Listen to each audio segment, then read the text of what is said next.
Low level of industrial growth. अब industry के क्षेत्र में भी ग्रोथ जो था वो बहुत कम था। क्यों था? Industrial growth has also slow down because of decreasing demand of industrial product. क्योंकि हमारे देश के जो इंडस्ट्रियल प्रोडक्ट थे उसके डिमांड कम हो गया था। क्यों कम हुआ था?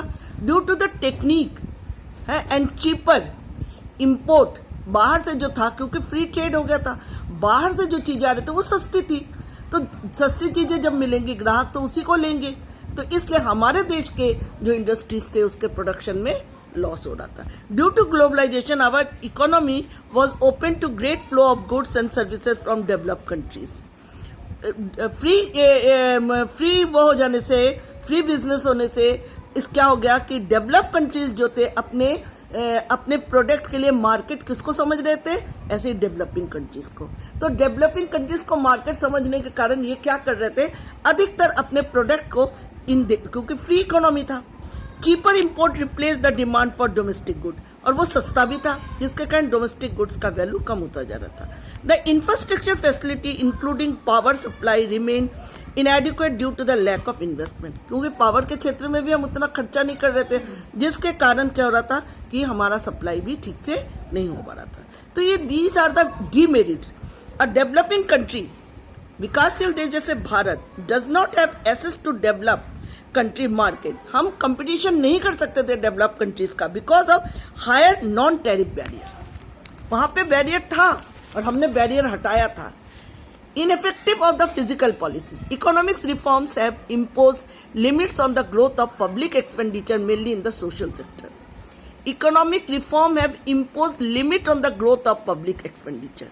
Public के ऊपर जो एक्सपेंडिचर हो रहा था उसमें भी एक लिमिटेशन लग गया था, जो कि हमारे सामाजिक अर्थव्यवस्था के लिए भी हानिकारक था। The tax reduction was done to crap tax evasion.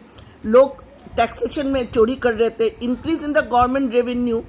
हाँ, जो गवर्नमेंट रेवेन्यू नहीं बढ़ पा रहा था, but this policy do not actually resulted to increase the tax revenue. इससे भी टैक्स रेवेन्यू में सुधार जब हुआ एलपीजी में, तब भी कोई फायदा नहीं हुआ। जितना मैंने बैलेंस ऑफ पेमेंट था उतना अच्छा नहीं, टैक्स रेवेन्यू जितना आ रहा था और हमारा एक्सपेंडिचर उससे ज्यादा हो रहा था। Tax incentive were provide to foreign investor to attract for investment. हम लोग टैक्स में कमी कर रहे थे ताकि विदेशी लोग अपना व्यापार हमारे यहाँ सेटल कर सके। और आपको पता है मोदी जी ने न्यू इंडिया का वो रखा है।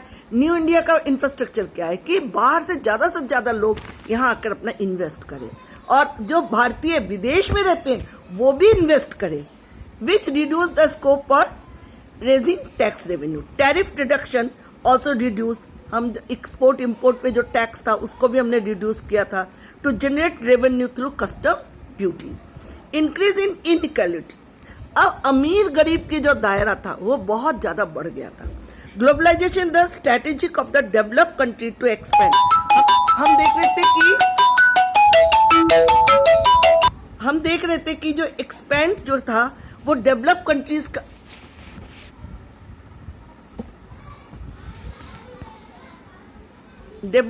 का ज्यादा रहता। ग्लोबलाइजेशन में जो स्ट्रेटेजीज था वो डेवलप कंट्रीज को एक्सपेंड कर रहा था market in other country.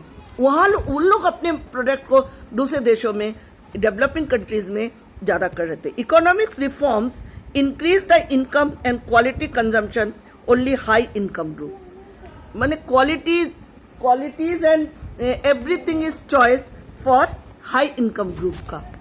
Thus the growth has been concentrate only in the some selected area. Growth जो था selected areas में हो रहा था in the service sector such as IT, finance, travel, hospital, etc. Rather than agriculture and industry. इन सब क्षेत्रों में तो विकास हो रहा था, लेकिन एग्रीकल्चर और इंडस्ट्रीज में उस तरह से विकास नहीं हो रहा था। जय गुरुदेव।